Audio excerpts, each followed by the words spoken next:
Casting and the casting defects.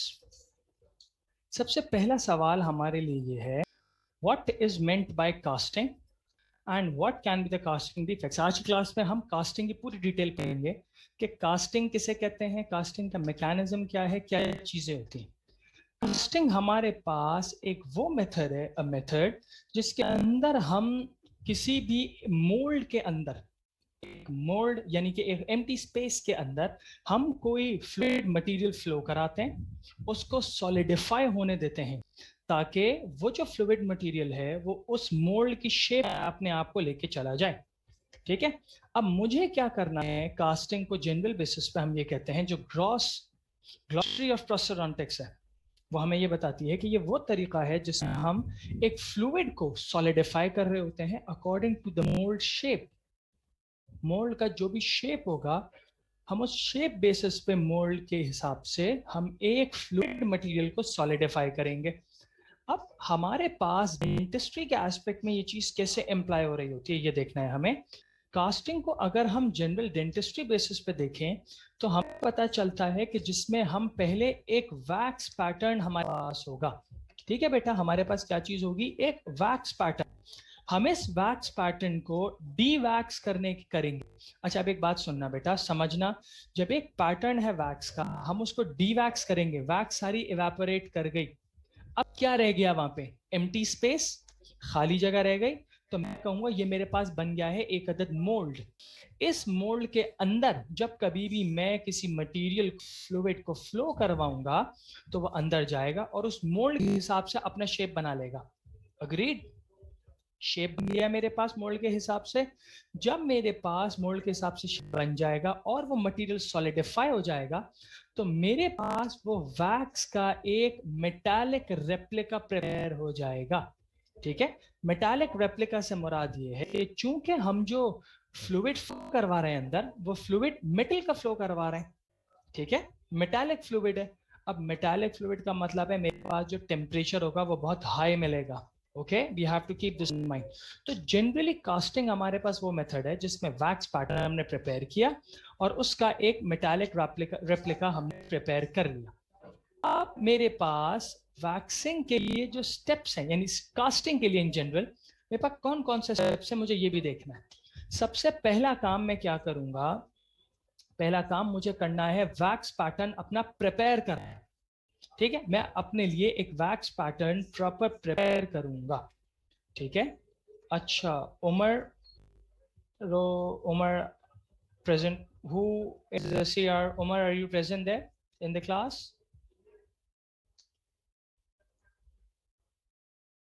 Or are you present in the class?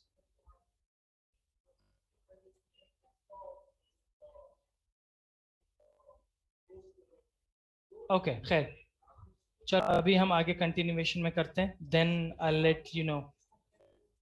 अच्छा जी, तो हमने कहा हमारे पास पहला काम है वैक्स पैटर्न प्रिपेयर करना। The next step is sprueing the wax pattern. Sprue करना किसे कहते हैं, हमारे पास अगर एक वैक्स पैटर्न, फॉर एग्जांपल देखो बेटा, अगर इस तरीके से एक दांत का वैक्स पैटर्न प्रिपेयर है, मैं इसके ऊपर स्प्रू कनेक्ट करूंगा, एक मोटी सी वैक्स की या किसी भी चीज की मैं एक स्प्रू की कनेक्शन प्रोवाइड करूंगा जिसके जरिए से मैं फ्लो करवाऊंगा अपने मेटल को। जो मेटल फ्लो होके आएगा, मेटल इस रास्ते के जरिए से फ्लो होके अंदर आएगा। Okay, so the first step was preparing the wax pattern and the second step is spruing the wax pattern. ठीक है, once I have attached the sprue, मैं इस sprue के ऊपर अटैच करूंगा एक crucible former. What is crucible former? जो मेरे पास एक पूरा पाथवे या ऑन अ रफ बेसिस एक बेस बनवाएगा। ठीक है, मैंने क्या काम किया बेटा, पहला मैंने वैक्स पैटर्न तैयार किया, step number 1। Step 2, I made a sprue connection, मैंने एक स्प्रू जरिए से कनेक्ट किया। स्टेप नंबर 3 क्या है, मैंने एक क्रूसिबल फॉर्म के साथ स्प्रू को अटैच कर दिया। ठीक है, step number 3। Step number 4 is मैं इस पूरे चीज को इन्वेस्ट करने की कोशिश करूंगा। What is meant by investing? Investing material and investing process. Investment के अंदर हम इस पूरे कंपोनेंट को, जरा देखना, I am changing my pointer colour, जरा देखना समझना, मैं इस पूरी चीज को देखो, अभी मैं ये ब्लू से बना रहा हूं, ये ब्लू से मैंने क्या बना दिया, ये मैंने बना दिया एक पूरा कास्टिंग रिंग। ओके, अब मैंने क्या किया, इस कास्टिंग रिंग के अंदर मैंने मटेरियल फ्लो किया। ये जो मैं ग्रीन से बता रहा हूं ना बेटा, ये है मैंने एक मटेरियल डाल दिया, इन्वेस्टमेंट मटेरियल, पूरा मैंने यहां तक भर दिया। भरने के बाद मैंने इस पूरे कंपोनेंट, ये जो मेरे पास रेड से पूरा कंपोनेंट है, मैंने पूरा अंदर डिप करके छोड़ दिया। तो मेरे पास ये जो पूरा पैटर्न है ये इन्वेस्ट हो गया किसके अंदर, एक पूरे इन्वेस्टमेंट मटेरियल में। And this is all contained in a casting ring. जो मैंने ब्लू से अभी ये मार्क की है, this is my casting ring. इस कास्टिंग रिंग के अंदर मैंने इन्वेस्टमेंट मटेरियल डाला और उसके बाद मैंने ये पूरा जो मेरे पास पैटर्न था इसके अंदर इम्बेड कर दिया, अंदर अटैच कर दिया, अंदर चला गया। ओके, मैंने इन्वेस्टमेंट मटेरियल को सेट होने दिया, मटेरियल सेट हो गया।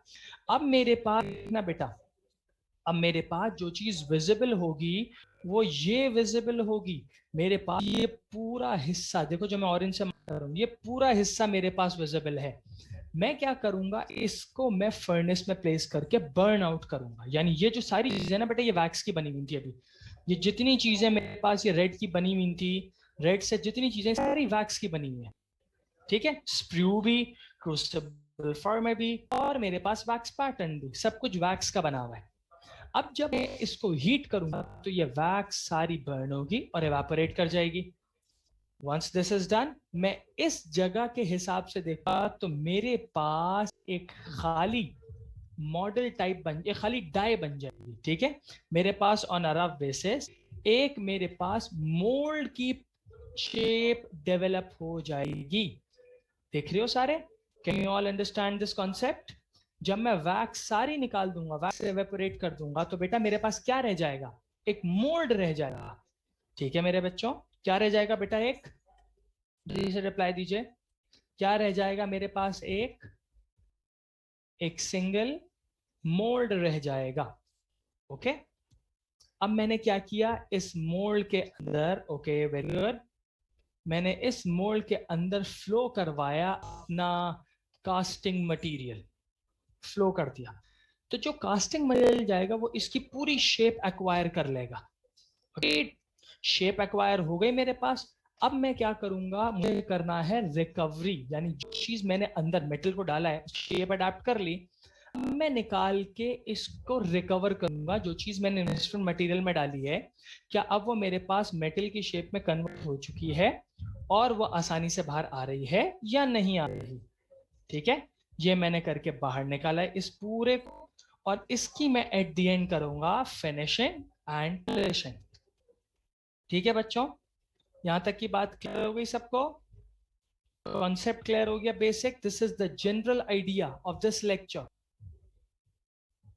Okay, this is the general idea of this lecture, कि हमें क्या काम कैसे किस तरीके से किस हिसाब से करना है। ठीक है मेरा बेटा, यहां तक की बात सबको क्लियर हो गई? Okay, we are moving to next slide. देखो ये मेरे पास स्टेप्स हैं। सबसे पहले देखो मैंने क्या किया, देखते जाना समझते जाना। मैंने सबसे पहले अपना वैक्स पैटर्न तैयार किया डाई के ऊपर। ठीक है, उसके बाद मैंने एक स्प्रू कनेक्ट किया, ये ऑरेंज से मार्क हुआ नजर आ रहा है सबको, ये मैंने स्प्रू कनेक्ट किया। अग्रीड? स्प्रू कनेक्ट करने के बाद मैंने स्प्रू बेस के जरिए से यहाँ पे इस चीज को अटैच किया। ये मेरे पास स्प्रू बेस है, जो कि क्रूसिबल फॉर्मर का मेरे पास एक टर्म में आता है। द नेक्स्ट स्टेप, मैंने इसको गर्म किया, ये वैक्स बर्न आउट हुई, और देखो बेटा ये पूरी जगह एम्प्टी हो गई, व्हाइट नजर आ रही है, खाली हो गई पूरी जगह। अग्रीड? जब मैंने इसको व्हाइट कर दिया, यानी खाली कर दिया, पूरा बर्न आउट कर दिया, अब मैं इसके अंदर कास्टिंग मटेरियल मैंने प्लेस कर दिया। ये देखो यहां से ये ऊपर गया, और यहां मैंने ये देखो कास्टिंग मटेरियल इसमें प्लेस किया, जो कि मेरे पास फ्लूइड फॉर्म में था, जो कि सॉलिडिफाई हो जाएगा। देन मैंने उस कास्टिंग मटेरियल को बाहर निकाला, पूरा मैंने ब्रेकआउट किया इन्वेस्टमेंट से। फिर मैंने की पिकल कास्टिंग। पिकल कास्टिंग क्या है, सरफेस लेयर की, इसको भी हम आगे पढ़ेंगे इंशाल्लाह अच्छी क्लास में। हमने स्प्रू डिटैच किया यहां से, और इसको पॉलिश किया और पेशेंट के हवाले कर दिया। This is my all general method of casting process. ये बात सबको समझ आ रही है मेरे बच्चों? Can you all understand this? बेटा जल्दी से रिप्लाई दीजिए, ये बात सबको समझ आ गई? किसी को कोई प्रॉब्लम यहां तक? Okay okay, that's great, that's great, I am moving ahead. अब मैंने क्या किया, देखो अब मैं कर रहा हूं regarding preparation of the wax pattern. मैं कास्टिंग से पहले अपने आप को अब लेके जा रहा हूं, क्योंकि अभी तो मैंने कास्टिंग नहीं की ना, अभी तो मैं वैक्स पैटर्न प्रिपेयर कर रहा हूं। वैक्स पैटर्न प्रिपेयर करते हुए मुझे किन चीजों का ख्याल रखना है कि जो वैक्स पैटर्न की मार्जिन है दैट शुड बी रीअडैप्टेड, यानी कि अगर मैं मार्जिनल बेसिस पे बात कर रहा हूं, it should be having the ability to cover all the regions and attach itself firmly. फिर मैं अगली चीज क्या देखूंगा, मैं देखूंगा स्मूथनेस। फिनिश चेक किया मैंने, स्मूथनेस चेक की, और मैंने उसका कंटोर चेक किया कि कितनी मेरे पास बल्बस रीजन की एक्सटेंट है, कितना मेरे पास ओवरऑल क्राउन का वैक्स क्राउन का पोर्शन है, कितनी मेरे पास चीजें हैं, कौन सा कंपोनेंट किस जगह है। ओके, उसका अगला स्टेप मैं एक स्प्रू अटैच किया था, याद है?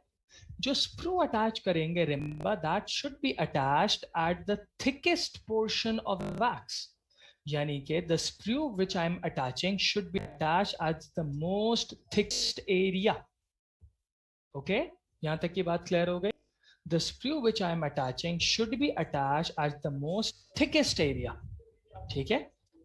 अच्छा जी, अब मैं कहा जो वैक्स पैटर्न, अच्छा ये स्प्रू अटैच करने का मकसद क्या है बेटा? फॉर एग्जांपल मेरे पास जो वैक्स है वो मेल्ट होगी, वैक्स जब मेरे पास मेल्ट होगी तो वैक्स निकलेगी कहां से? वो तो इन्वेस्टमेंट मटेरियल के अंदर है। वैक्स को निकलने के लिए कोई ना कोई जगह तो चाहिए ना, तो हम कहते हैं वैक्स के निकलने के लिए स्प्रू एक वो जगह है, वो भी नॉर्मली हमारे पास ऐसे मटेरियल का होता है जो कि हॉलो होता है। क्या होगा, यहां से वैक्स फ्लो कर सकती है, बाहर आ सकती है। फिर दूसरा के अलावा हमारे पास गैसियस रीजन के लिए इन्वेस्टमेंट जो हमारे पास थिकनेस होती है, उस बेसिस पे, उस थिकनेस की बेसिस पे हम कहते हैं गैस इवेपोरेट कर जाएगी वैक्स की, ठीक है? अच्छा, फिर एक दो चीजें और याद रखिएगा, हम वैक्स के ऊपर सर्फेक्टेंट की एप्लीकेशन करते हैं, सरफेस लेयर की, ठीक है? इस सर्फेक्टेंट का काम क्या होता है कि हमारे पास इन्वेस्टमेंट की क्या कर देना, वेटिंग करना, ये उस जगह से इन्वेस्टमेंट मटेरियल जो है वो वेटिंग बेसिस पर आपको करेगा, और फिर उसके जरिए से आप कहेंगे एक बॉन्ड स्टैब्लिश होगा बिटवीन द मोल्ड स्ट्रक्चर, यानी जो आपके पास स्प्रू और जो वो आपके पास वैक्स का पैटर्न है उसके दरमियान, और इन्वेस्टमेंट के दरमियान, ठीक है? एक बात का ख्याल रखना होगा बेटा, investment should be done immediately. क्यों इमीडिएटली हम क्यों कर रहे हैं इन्वेस्टमेंट? अगर हम छोड़ देंगे बेटा, टेम्परेचर चेंजेस की वजह से वेरिएशन आ सकती है, तो हमें अगर वेरिएशन आ गई तो स्टेप नंबर 1 पे दोबारा जाना पड़ेगा, इस स्टेप नंबर 1 पे कि margin of the wax pattern should be readapted, ठीक है बेटा? तो मुझे इन चीजों का ख्याल रखना है while preparing my wax pattern. देखो इधर और करना जरा सारे, ये मेरे पास एक वैक्स पैटर्न है जो मैंने ब्लू से प्रिपेयर किया है, मैं इसको लेटर ऑन एक मेटालिक कंपोनेंट के जरिए से जब कन्वर्ट करूंगा तो ऐसा मेरे पास एक मेटल का पूरा बन के आएगा। तो ये मेरे पास देख रहे हो सारे, can you all witness this? This is my wax pattern of the structure which is to be replaced. ये बात क्लियर है सबको? This gives you a detailed idea of wax pattern. Okay, बात क्लियर हो गई बेटे? जल्दी से बताओ, I can move ahead so that. Okay, wax pattern हो गया। अब मैं करूंगा स्प्रू अटैचमेंट। देखो स्प्रू क्या है, ये मेरे पास वैक्स पैटर्न तैयार हुआ हुआ है ग्रे में, can you all see this grey structure? मेरे पास वैक्स पैटर्न अटैच हुआ हुआ है, इसके ऊपर मैंने एक ट्यूब कनेक्ट करी, ये है मेरे पास एक स्प्रू। इस स्प्रू का काम क्या है? इस स्प्रू का काम होता है कि जो वैक्स निकलेगी, यानी ये वैक्स मेल्ट होने के बाद निकलेगी तो वो स्प्रू के जरिए से निकल सकती है, पहली बात। दूसरी बात ये, यहां से मैं मॉल्टन मेटल को फ्लो करवा सकता हूं। मैंने एक मॉल्टन मेटल लिया और मैं उसको इस जगह से फ्लो करवा सकता हूं, ठीक है? तो मैंने कहा स्प्रू कहते हैं एक ऐसा चैनल और होल जिसके जरिए से कोई मेटल का कंपोनेंट मोल्ड के अंदर पोर किया जाएगा, ठीक है? This is the basic function of sprue. Sprue का डिजाइन कैसे करना है मुझे यह ख्याल रखना है पहली बात ये कि ये मॉल्टन वैक्स को एस्केप होने में मदद करे, पहला एस्पेक्ट। दूसरा एस्पेक्ट क्या है, मॉल्टन मेटल को अंदर फ्लो होने में मदद करे। ठीक है, अच्छा अब एक दो बातें याद रखनी है बेटे हम सब ने, वो बहुत इंपॉर्टेंट बातें हैं। क्या, जो स्प्रू के अंदर, यानी कि देखना बेटा, जो इस जगह के अंदर, ये मैंने ऑरेंज मार्क किया हुआ है, this is the sprue region. इस स्प्रू के अंदर जो मेटल है वो थोड़ा सा मॉल्टन स्टेट में ज्यादा रहना जरूरी है। क्यों? पहले मुझे इस स्ट्रक्चर को सॉलिडिफाई करना है। पहले मेरे पास जो वैक्स पैटर्न है टूथ का वो सॉलिडिफाई होगा, फिर मेरे पास स्प्रू को सॉलिडिफाई होना है। अगर स्प्रू पहले सॉलिडिफाई हो गया तो यहां पे अंदर अगर श्रिंकेज होगी तो एक गैप क्रिएट हो जाएगा दोनों के दरमियान। तो इन ऑर्डर टू मिनिमाइज, तो मैं कहूंगा कि पहले अंदर के रीजन को सॉलिडिफाई, अगर वो सॉलिडिफाई होकर श्रिंक करेगा तो श्रिंक होने का मतलब है जगह खाली बची। तो ये जो स्प्रू की अगर टाइम पे जो अंदर मेटल है वो मॉल्टन स्टेट में, तो फिर वो उस जगह को फुलफिल कर सकता है और मेरे पास without shrinkage, remember without shrinkage मेरे पास एक कंप्लीट पैटर्न प्रिपेयर हो जाएगा। ठीक है, क्लियर हो गई यहां तक की बात सबको? अच्छा जी, द नेक्स्ट स्टेप देखो। अब स्प्रू मटेरियल कौन कौन से हो सकते हैं मेरे पास, पहले से देखो। मेरे पास ये पूरा स्प्रू का स्ट्रक्चर नजर आ रहा है सबको, ये मैंने जो पिंक मार्क, वो ये जो पूरा बना हुआ है, this is the sprue structure. Number one, मेरे पास ये वैक्स का बना हुआ हो सकता है, ये मेरे पास रिमूवेबल पार्शियल लेंथ फ्रेमवर्क में बनता है। ठीक है, मेटल का भी हो सकता है, ये जो स्प्रू ये मेटल का होगा। अब ये इसमें मेटल का आ गया है तो ये मेटल मॉल्टन स्टेट में नहीं जाएगा, हम सिर्फ फ्लो कराएंगे अंदर मटेरियल को, बस क्राउन्स में हम ये इस्तेमाल कर सकते हैं। फिर अगर स्मॉलर रेस्टोरेशन है तो उसमें हम प्लास्टिक इस्तेमाल कर सकते हैं, प्लास्टिक के स्प्रूज भी हमारे पास मिलते हैं। हर एक का फायदा है, हर एक का नुकसान है। ठीक है, वैक्स का देख लो, वैक्स के बारे में असल बात क्या है, ज्यादातर कास्टिंग के लिए हम वैक्स को प्रेफर करते हैं। क्यों? क्योंकि जो वैक्स पैटर्न है वो और स्प्रू है, दोनों वैक्स के बने हुए, दोनों नियरली सिमिलर टेम्परेचर पे एवापोरेट कर जाएंगे। एग्रीड? मेरे पास एक अच्छा प्रिसाइज मोल्ड तैयार हो गया। ओके, मेरे पास ये बहुत अच्छा बेनिफिट मिल गया। प्लास्टिक का मसला ये है कि प्लास्टिक डिस्टॉर्शन रेजिस्ट करने की कोशिश करे, रिजिड होता है, फायदा होता है। लेकिन प्रॉब्लम क्या आ सकती है कि प्लास्टिक जब कभी मेल्टिंग स्टेट में जाएगा, हो सकता है वो जो पूरा स्क्रू का पैटर्न है, यानी कि ये मेरे पास एक रॉड शेप स्क्रू है, ये यहाँ पे ये मेल्ट होके या सब होके इस साइड आके इस पैटर्न को ब्लॉक कर सकता है। तो वैक्स यहाँ तो आएगी, एवापोरेट नहीं हो पाएगी। ऑटोमेटिकली जब थोड़ा सा कूल डाउन होगा तो ये जगह पूरी क्लियर हो गई। अब मॉल्टन मेटल फ्लो भी कराओगे, वो इस वैक्स को मेल्ट करके अंदर इम्प्योरिटी फॉर्म में ले जाएगा। तो इसलिए हम प्लास्टिक को इतना कॉमन यूज नहीं कर रहे होते। मेटल इस्तेमाल करते हुए ध्यान में रखना है कि non rusting metal should be used. अगर रस्टिंग मेटल हमने इस्तेमाल कर लिया तो क्या होगा, मेटल का रस्ट, जो मेटल का टेम्परेचर बढ़ेगा तो रस्ट का कुछ पोर्शन नॉर्मली झड़ेगा, झड़ के वो नीचे जाएगा, कास्टिंग जगह के जाके शेप डिफॉर्मिटी कर देगा। लेटर ऑन जो मेरे पास कास्ट प्रिपेयर होगा वो मेरे पास प्योर मेटल का नहीं होगा, एलॉय फॉर्म में हो सकता है या फिर किसी और मिक्सचर फॉर्म में आएगा जो कि उसकी स्ट्रेंथ खराब करेगा, उसकी क्वालिटी खराब करेगा। ओके, अच्छा अब स्प्रू का डायमीटर कितना होना चाहिए? स्प्रू का जो डायमीटर है that should be more than the thickest portion, यानी उसको प्लेस कर रहे थे ना बेटा थिकेस्ट पोर्शन में, तो इसका डायमीटर जो है that should be thick enough. Okay, remember this concept, इसका जो डायमीटर है that should be thick enough more than the thickest portion, जो थिकेस्ट पोर्शन है उससे ज्यादा इसका डायमीटर होना चाहिए। ओके, क्लियर हो गई ये बात? अच्छा जी, Umar are you present? Syed Umar, do me a favour, attendance की अभी प्रेजेंट 39 स्टूडेंट प्रेजेंट हैं, एक स्क्रीनशॉट ले लेना बेटा and do send me that so that I can receive there, I can receive in a cross section. मैं कंफर्म कर लूंगा, मैं अपने पास भी यहाँ अटेंडेंस मार्क कर रहा हूँ, यहाँ पे कर दिए जो को होस्ट है उन्होंने, आप मुझे भेजेंगे तो मैं क्रॉस चेक कर सकता हूँ बाद में इसको।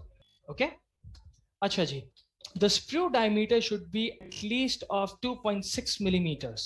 जो sprue का diameter है that should be nearly 2.6 millimeters and remember, अगर मेरे पास कोई विनियर है या प्रीमोलर है जो कि छोटा टूथ स्ट्रक्चर है, तो मैं उसमें mm का स्प्रू भी यूज कर सकता हूं.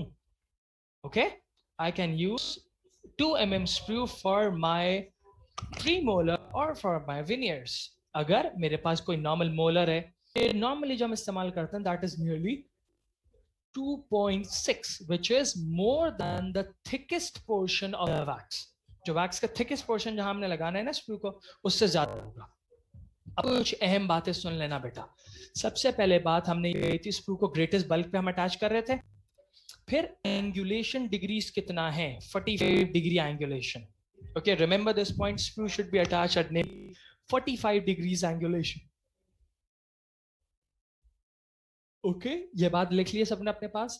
फिर हम कहते हैं स्क्रू की जो एक्सियल वॉल है, it should be having an angle of nearly 135 degrees. 135 degrees पे एंगुलेशन होनी जरूरी है एक्सियल वॉल की. ठीक है.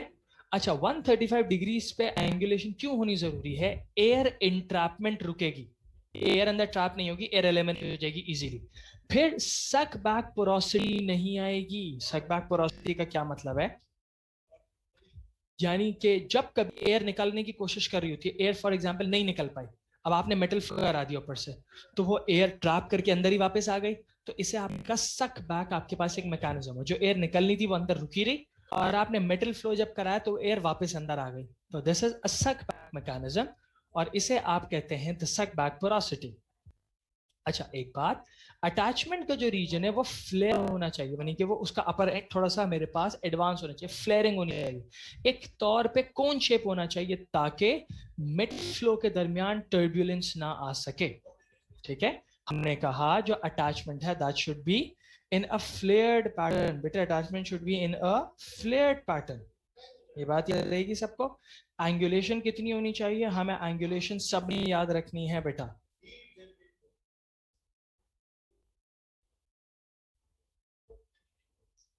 ठीक है, पहली बात ये, एंगुलेशन कितनी होनी चाहिए? 45 डिग्रीज. और मेरे पास उसका एक्सियल वॉल एंगल कितना होना चाहिए? Nearly 135 degrees. यहां तक को क्लियर हुआ बेटा? यहां तक सब क्लियर हुआ? जल्दी लेट मी नो दैट, जल्दी मुझे बताओ, जल्दी जल्दी जल्दी answer. Okay, that's great. Okay okay, that's great. We are moving ahead. अब हमारे पास एक मैकेनिज्म आता है वेंटिंग का. वेंटिंग क्या है? एक वेंटिलेशन. एक मेरे पास छोटा सा स्क्रू लगा दिया मैंने, ये क्या करेगा? वेंटिंग का मैकेनिज्म, यानी कि मेरे पास गैसेस को एस्केप करने में मदद करेगा, हवा निकल जाएंगी इस साइड से. अगर कोई मेरे पास वैक्स का मटेरियल फ्लो के ऐसे स्टेट में आ गया, तो वो इजीली इवेपोरेट हो जाएगा इस वेंटिंग के जरिए से. ठीक है, ये अब आते हैं क्रूसिबल फॉर्मर. देखो इधर, इधर इधर गौर करना, ये नजर आ रहा है इसमें? Crucible farmer. क्रूसिबल फॉर्मर क्या है? ये मेरे पास बेस बनाता है. ठीक है, कास्टिंग रिंग की बेस बनाता है. ये मेटल का हो सकता है, प्लास्टिक का हो सकता है, या रबर बेस हो सकता है. अब मैं कौन सी कास्टिंग मशीन यूज कर रहा हूं, मैं उस बेसिस पे इस्तेमाल करता हूं.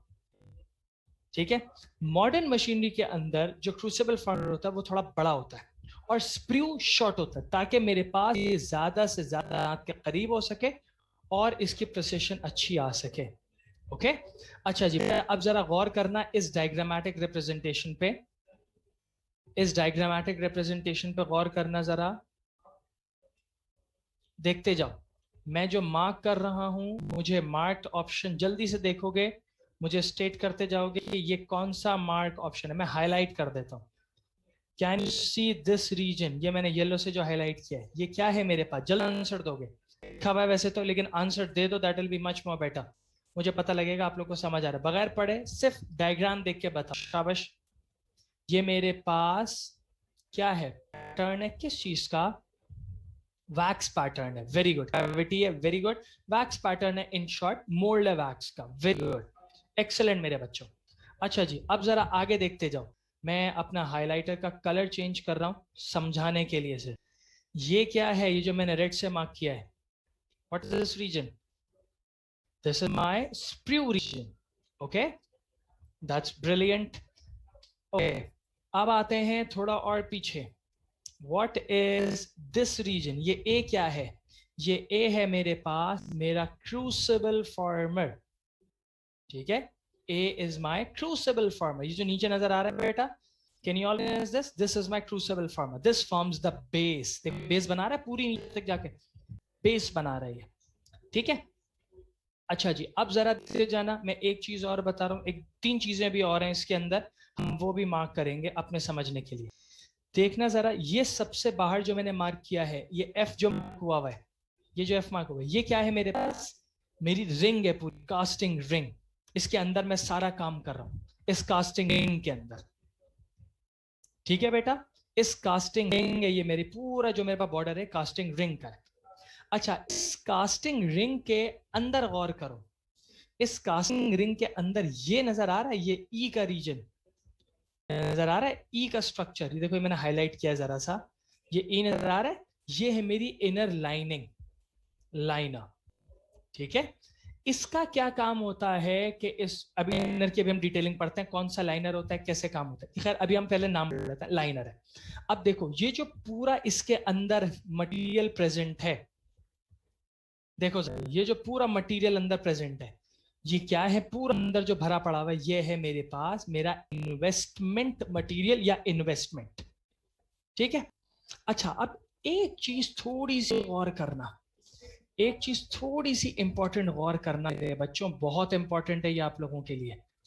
Can you see this distance from here to hair?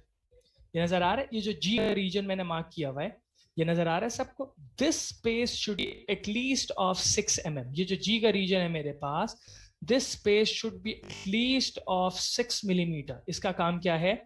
इसका काम ये होता है कि यहां से गैसेस इजीली निकल सकती हैं इन्वेस्टमेंट रिंग के दरमियान से, इन्वेस्टमेंट मटेरियल के दरमियान से, ठीक है? This is the function this region. Clear रहेगी ये बात सबको? ये बात सबको क्लियर रहेगी मेरा बेटा, कि गैसेस इजीली यहां से बाहर निकल सकती हैं। Okay, we are moving ahead in a bit fast pattern now. अब मेरे पास आती है कास्टिंग रिंग्स।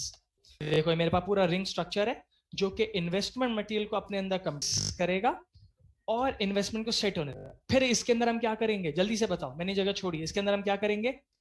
हम अपना वैक्स पैटर्न और स्क्रू क्रूसिबल फॉर्मर के साथ इन्वेस्ट करेंगे अंदर। इन्वेस्टमेंट के बाद हम उसको डीवैक्स करके बर्न आउट करेंगे, वैक्स सारी इवेपोरेट करवाएंगे। अग्रीड? कौन सी साइज की रिंग लेनी है, हम कंसिडरेशन अपनी देखेंगे कि हम क्या कर रहे हैं। हमारे पास राउंड शेप में अवेलेबल होती है, ओवल शेप में अवेलेबल होती है, ठीक है? फिर रिंग शेप के अंदर अगर कंप्लीट रिंग हमारे पास आती है तो उसमें रिजिड हो सकती है, फ्लेक्सिबल। रिजिड किस चीज की बनी होती है? मेटल की और प्लास्टिक की। फ्लेक्सिबल रबर बेस की बनी हुई होती है। अगर स्प्लिट रिंग्स की बात करें, आधी है आधी नहीं है, स्प्लिट रिंग की फॉर्म के अंदर मैं कहता हूं मेरे पास मेटालिक मिल सकती है और प्लास्टिक मिल सकती है, ठीक है? ये मेरे पास इस जो मेरे पास रिंग है उस बेसिस पे मैं बात कर रहा हूं। अच्छा, फिर मेरे पास एक आता है रिंगलेस कास्टिंग सिस्टम। हमने क्या किया, जो कि कॉनिकल शेप में होती हैं, हमने उसको इस्तेमाल किया, यहाँ पे हमने इसको क्रूसिबल फार्मर के तौर पे इस्तेमाल कर लिया।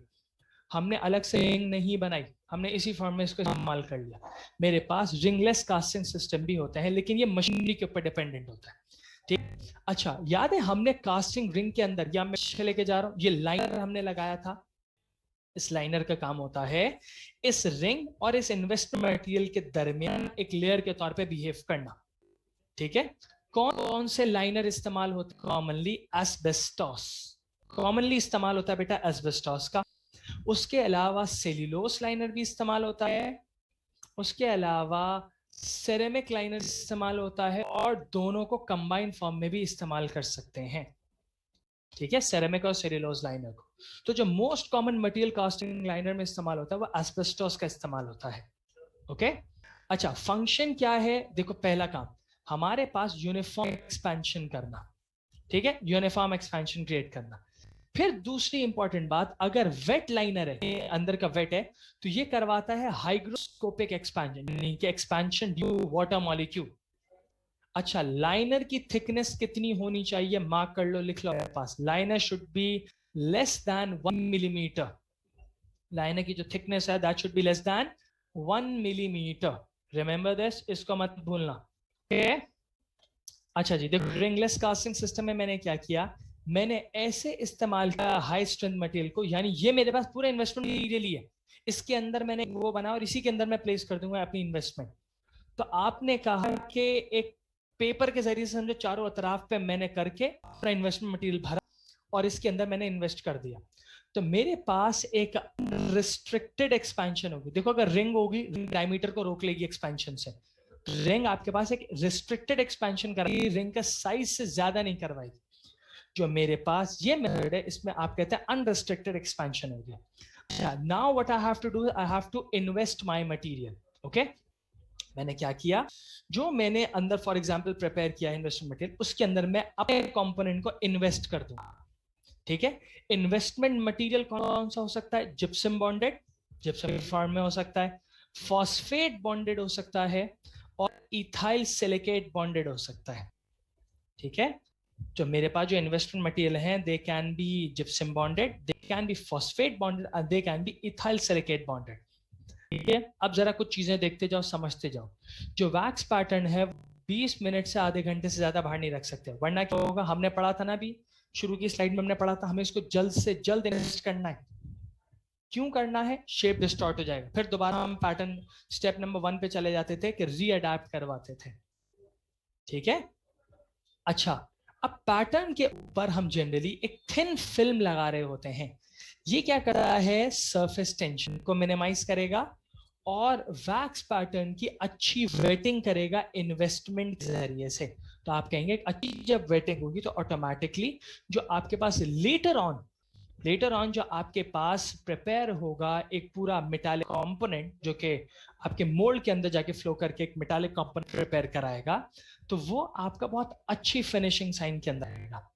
ठीक है, फिर आप इस्तेमाल कर सकते हैं D bubbling agents. What R D bubbling agents, जो कि बबल आने से मिनिमाइज करवाएंगे, बबल नहीं आ सकता कोई इस जरिए से।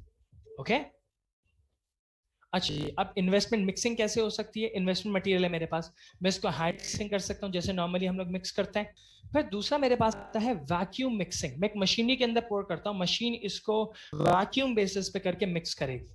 फिर मैंने कास्टिंग रिंग के अंदर उसके अपर रिम तक पोर कर देना है।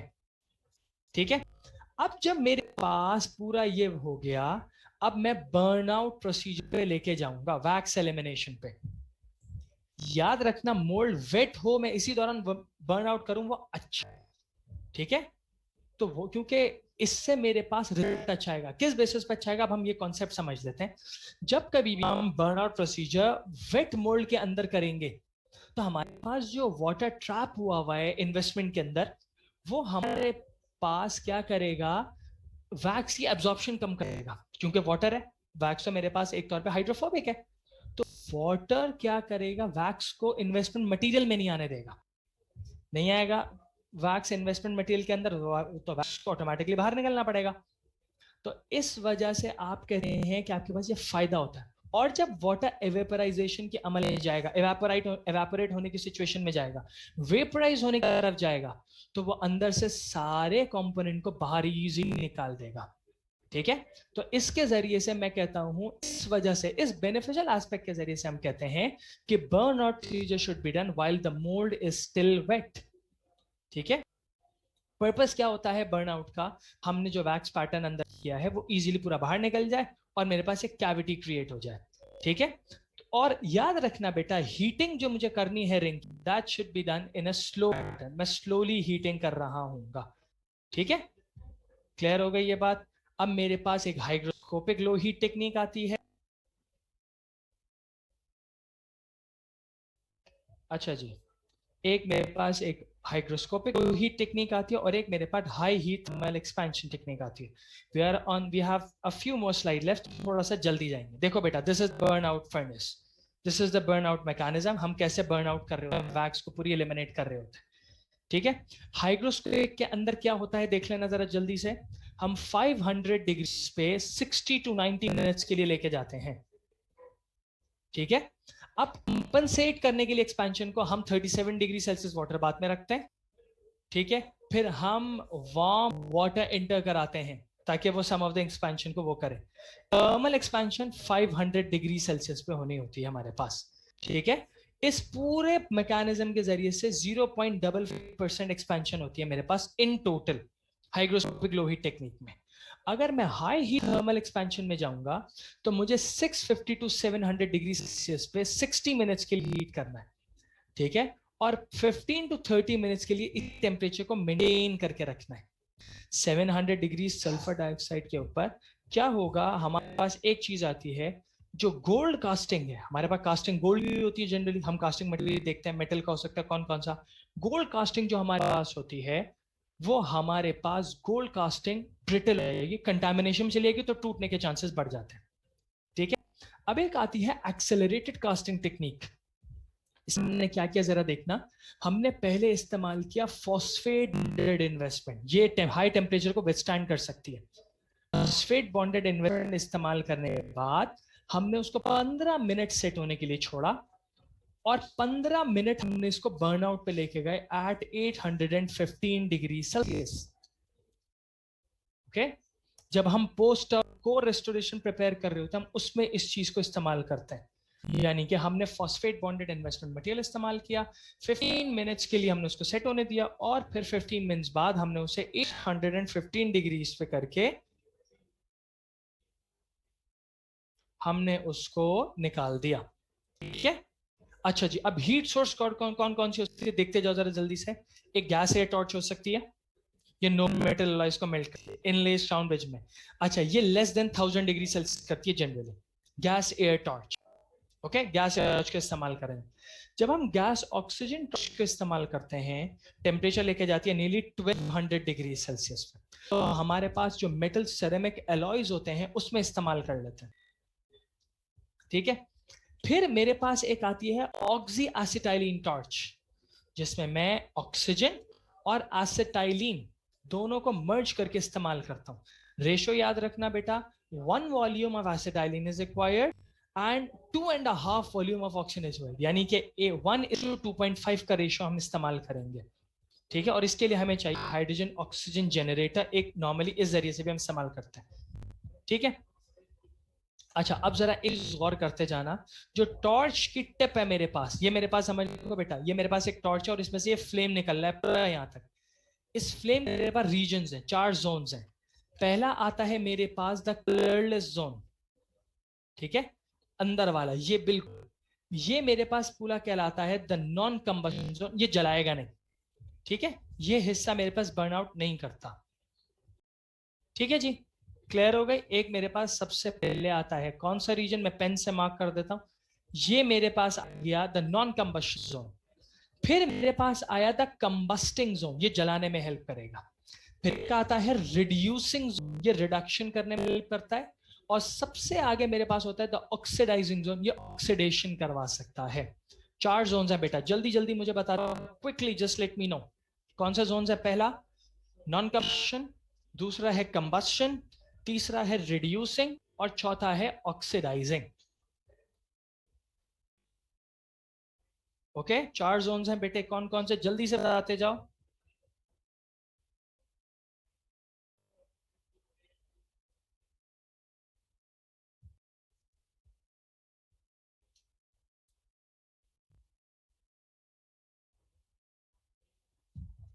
ओके, दैट्स ग्रेट, आगे बढ़ते हैं, वी आर मूविंग अहेड।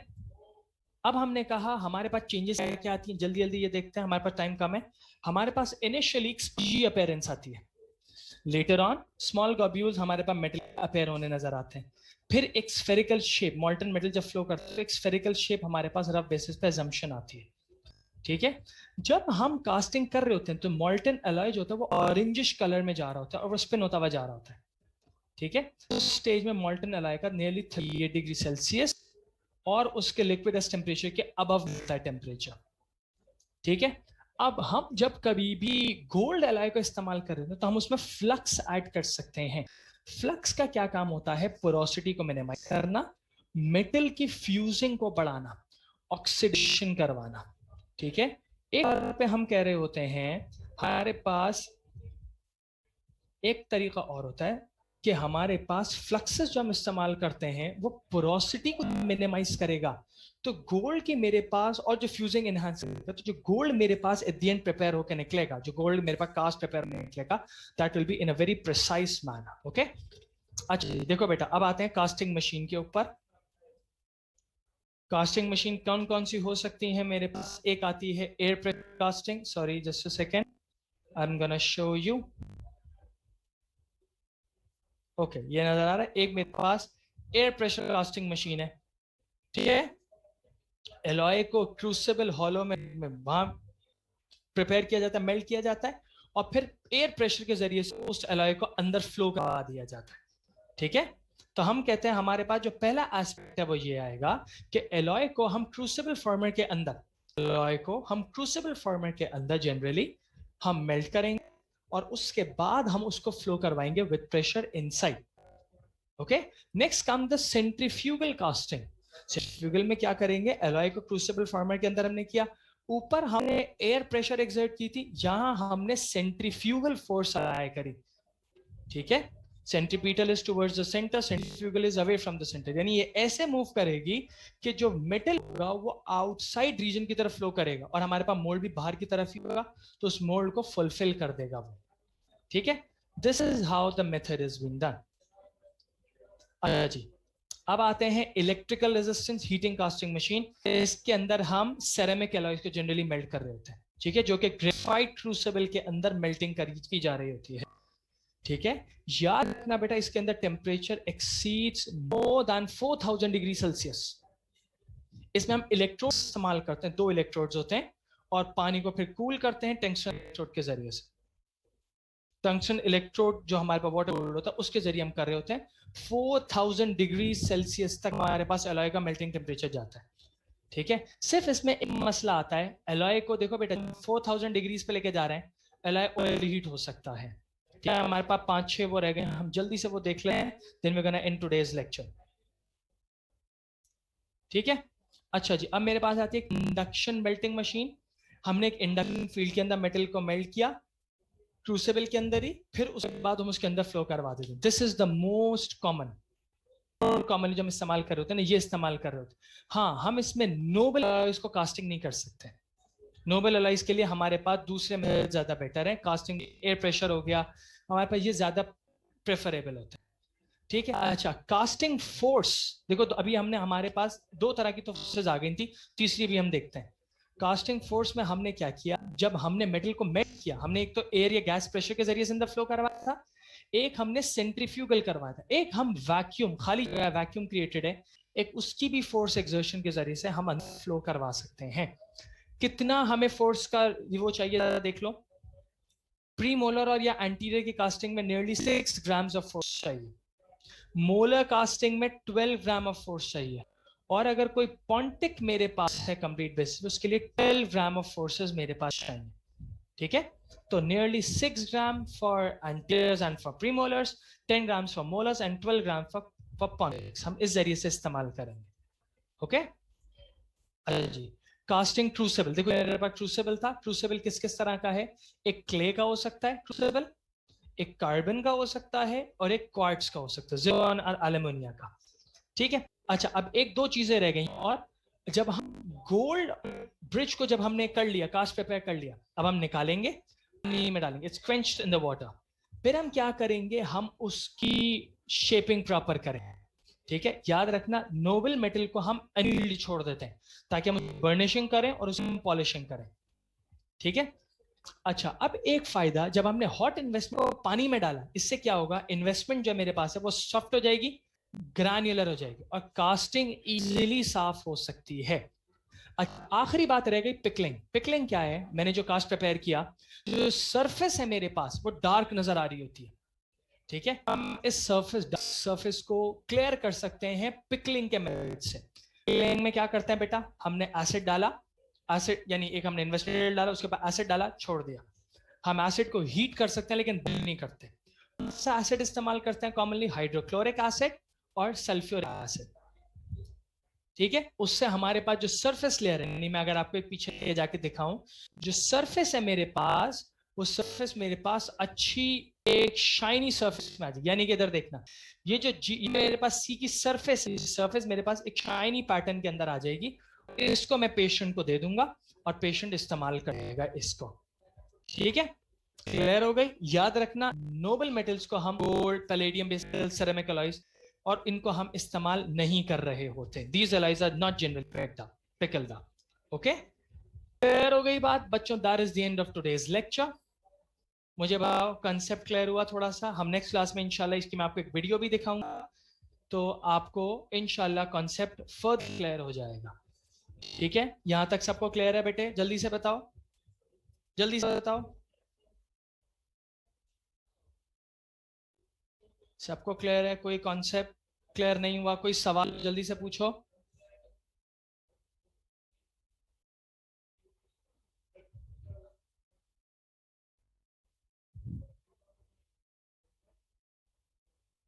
चलिए, we are gonna in today's class here. मैंने अटेंडेंस ले लिया है। Umar, are you available? Umar और Jabbad? The recording has stopped. Umar और जब्बाद, आर यू प्रेजेंट? बात बेटे, आप एक काम करेंगे, अभी जो पार्टिसिपेंट्स हैं उनका एक स्क्रीनशॉट ले लीजिए and you gonna let me know that. Umar, अगर आप कर लें। Umar, thank you. उमर या जब्बाद, कोई भी एक करके मुझे भेज दे। ठीक है, I will be waiting for it. मैंने भी अपने पास मार्क कर लिया। मैं क्रॉस चेक कर लूंगा कि मेरे पास कोई पार्टिसिपेंट कम ना रह जाए, अटेंडेंस सबकी मार्क हो जाए। Okay, This meeting is being okay recorded. Class, thank you very much. Take care, सब अपना ख्याल रखिएगा। Stay safe, stay happy everyone. अल्लाह हाफिज।